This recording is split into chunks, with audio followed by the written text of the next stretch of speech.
L'homme ne vivra pas de pain seulement, mais de toute parole qui sort de la bouche de Dieu. Voici votre moment de méditation quotidienne.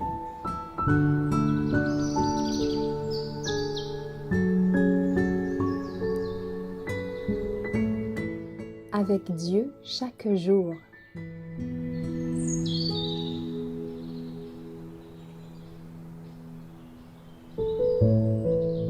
Toute la terre sera éclairée le 28 février. Après cela, je vis descendre du ciel un autre ange qui avait une grande autorité, et la terre fut éclairée de sa gloire. Apocalypse 18, verset 1. La fin de toute chose est proche. Dieu est à l'œuvre dans tous les cœurs, prêt à recevoir l'influence du Saint-Esprit. Il envoie partout des messagers pour avertir les hommes. Le Seigneur éprouve la foi de ses églises et leur volonté à obéir à la direction de l'Esprit. La connaissance doit être augmentée. Il faut qu'on envoie les messagers du ciel parcourir la terre en tous sens et s'efforcer d'avertir leurs frères par tous les moyens possibles des jugements à venir, tout en leur présentant la joyeuse nouvelle du salut par notre Seigneur Jésus-Christ. Il faut élever le niveau de la justice. L'Esprit de Dieu agit dans les cœurs, et ceux qui répondent à son influence deviendront des lumières dans le monde.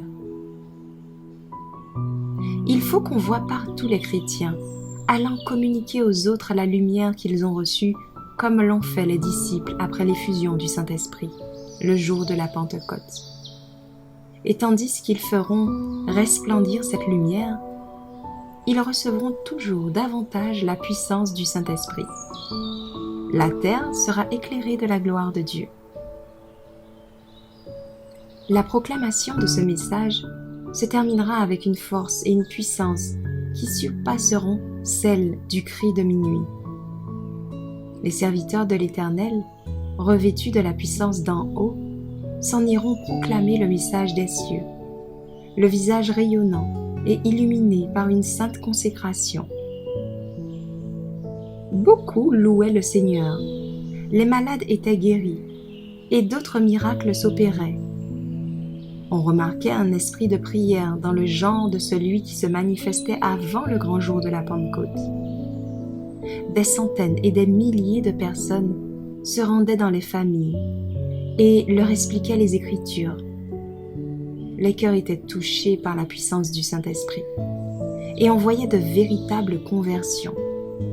De tous côtés, des portes s'ouvraient à la proclamation de la vérité. Le monde semblait illuminé de la lumière divine.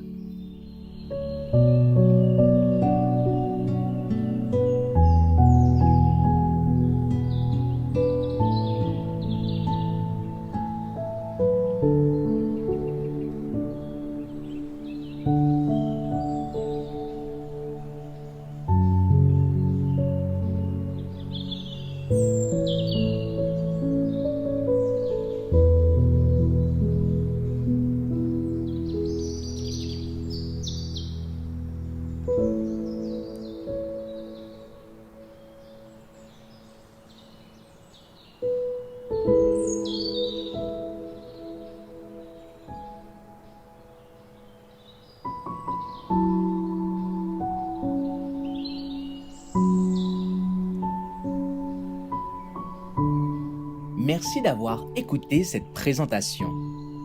Assurez-vous de nous rejoindre demain pour votre moment de méditation quotidienne avec lereste.org.